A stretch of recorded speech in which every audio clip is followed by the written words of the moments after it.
Hello guys, আসসালামু আলাইকুম। আপনারা সবাই কেমন আছেন? আশা করছি সবাই খুব ভালো আছেন। আলহামদুলিল্লাহ, আল্লাহর রহমতে আমিও খুব ভালো আছি। তো চলে এলাম স্পেশাল বাঁধাকপির একটা রেসিপি নিয়ে। তো অনেক দিন পর আজকে বাঁধাকপি রান্না করব।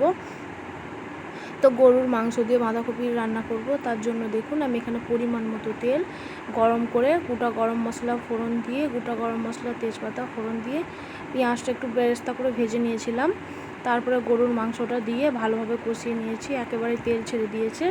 এখানে আদা রসুন লবণ আর লঙ্কা গুঁড়ো দিয়ে আমি মাংসটাকে খুব ভালোভাবে কষিয়ে নিচ্ছি। পুরো দেখুন তেল ছেড়ে দিয়েছে, সুন্দরভাবে কষিয়ে নিতে হবে। তো ওটা আমি আর দেখাইনি, অনেকটাই বড় হয়ে যাবে রেসিপিটা, তার জন্য মাংসটাকে ভালোভাবে কষিয়ে নিচ্ছি। এখন আমি এর মধ্যে মশলা অ্যাড করব। মশলা আমি অ্যাড করিনি, লবণ আর লঙ্কা গুঁড়ো আর এখানে আদা রসুন বাটা দিয়ে মাংসটাকে কষিয়ে নিয়েছি আমি। এবার দিয়ে দিচ্ছি 1 চামচ মতো হলুদ গুঁড়ো,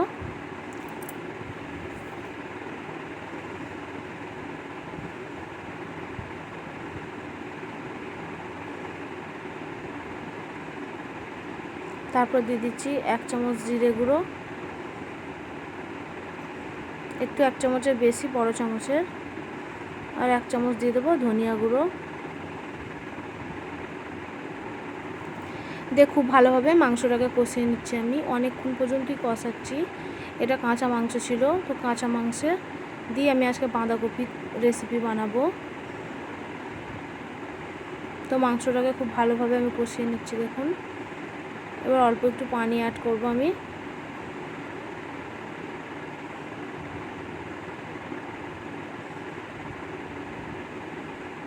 অল্প করে একটু পানি অ্যাড করে দিচ্ছি মাংসটা সেদ্ধর জন্য। এবার ঢাকনা বন্ধ করে আমি কিছুক্ষণ মাংসটাকে সেদ্ধ করে নেব।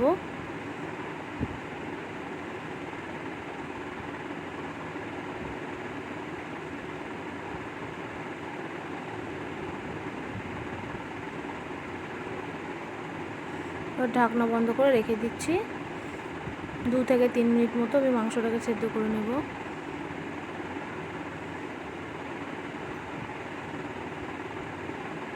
তারপর দিয়ে দিচ্ছি এখানে আমি ডুমো ডুমো করে কেটে রেখেছিলাম আলু।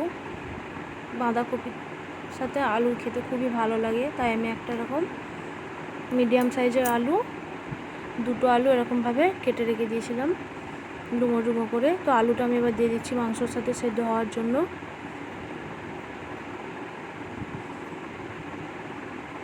এবার ঢাকনা বন্ধ করে কিছুক্ষণ আলুটাকেও সেদ্ধ করে নেব।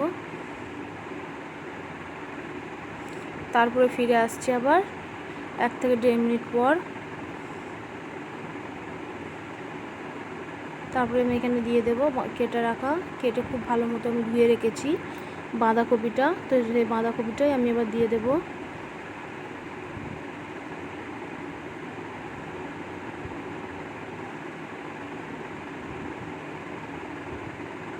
তো বাঁধাকপিটা আমি দিয়ে দিচ্ছি এবার।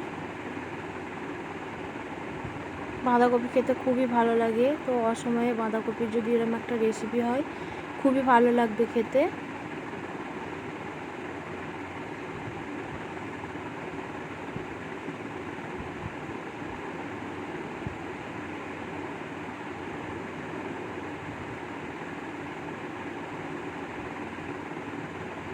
তারপর দিয়ে দিচ্ছি কেটে রাখা এরকম টমেটো।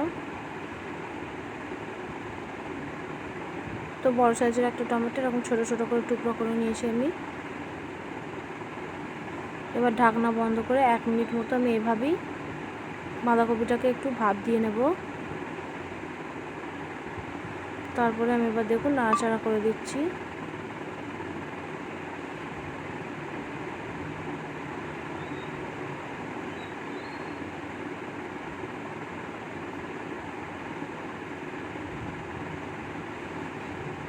তো খুব ভালোভাবে নাড়াচাড়া করে দিচ্ছি আমি দেখুন।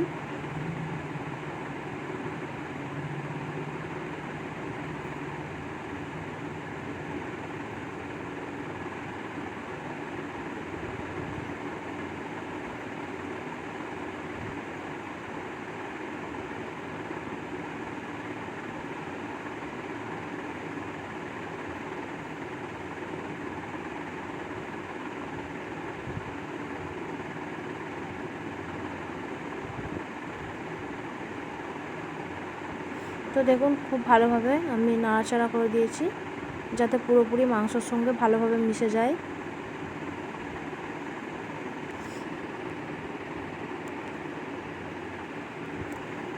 তো খুব ভালো মতো আমি নাড়াচাড়া করে এবার ঢাকনা বন্ধ করে রেখে দেব 3 মিনিট মতো। তো খুব ভালোভাবে যাতে সেদ্ধ হয়ে যায়। আলু মাংস এবং কপি খুব ভালোভাবে সেদ্ধ হয়ে গেছে। দেখুন আমি খুব ভালো মতো একবার নাড়াচাড়া করে দিচ্ছি। তো আলুগুলো দেখুন আমি নাড়াচাড়া করে দেখছি যে সেদ্ধ হয়ে গেছে কি না। তো আলাদা করে কোনো পানি আমাকে অ্যাড করতে হয়নি, বাঁধাকপির পানিতেই পুরো সুন্দরভাবে সেদ্ধ হয়ে গেছে। আমি এটা খুব একটা বেশি ঝোল বানাবো না, একটু মাখা মাখা টাইপের বানাবো, তার জন্য আমাকে আলাদা করে কোনো পানি অ্যাড করতে হয়নি। তো খুব ভালোভাবে আমি দেখে নিচ্ছিলাম যে আলুগুলো সেদ্ধ হয়ে গেছে কি না। তো মাংসের কালারটা দেখুন দারুণ এসেছে। তো আমি আবারও কিছুক্ষণ ঢাকনা বন্ধ করে এইভাবেই রেখে দিলাম।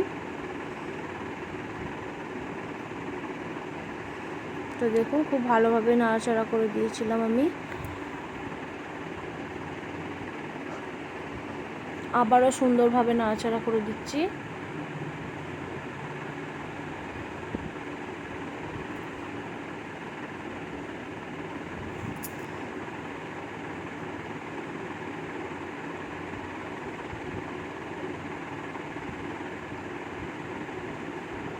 তো দেখুন সবশেষে আমি দিয়ে দিচ্ছি 1 চামচ গরম মশলার গুঁড়ো। দেখুন ভালোভাবে আমি নাড়াচাড়া করে নিচ্ছি। দেখুন তো দেখতে কতটা টেস্টি লাগছে দেখেই বুঝতে পারছেন। খেতেও মাশাআল্লাহ অনেক সুন্দর হয়েছিল। তো কার কার এরকমভাবে বাঁধাকপি দিয়ে গরুর মাংস রান্না খেতে ভালো লাগে অবশ্যই কিন্তু লাইক কমেন্ট শেয়ার করবেন। আর আমার চ্যানেলে নতুন হয়ে থাকলে চ্যানেলটিকে অবশ্যই সাবস্ক্রাইব করে রাখবেন। এরকম সুন্দর সুন্দর রেসিপিগুলো পাওয়ার জন্য অল নোটিফিকেশানটাকে অন করে রাখবেন। আর আপনাদের কাছে আমার একটাই অনুরোধ, যখনই কোনো রেসিপি দেখবেন অবশ্যই একটা করে লাইক করে দেবেন। লাইক কমেন্ট করতে একেবারেই ভুলবেন না। তো কত সুন্দরভাবে রেডি হয়ে গেল, কত সহজেই দেখুন দারুণ একটা রেসিপি। তো আপনাদের কেমন লেগেছে অবশ্যই লাইক কমেন্ট শেয়ার করবেন।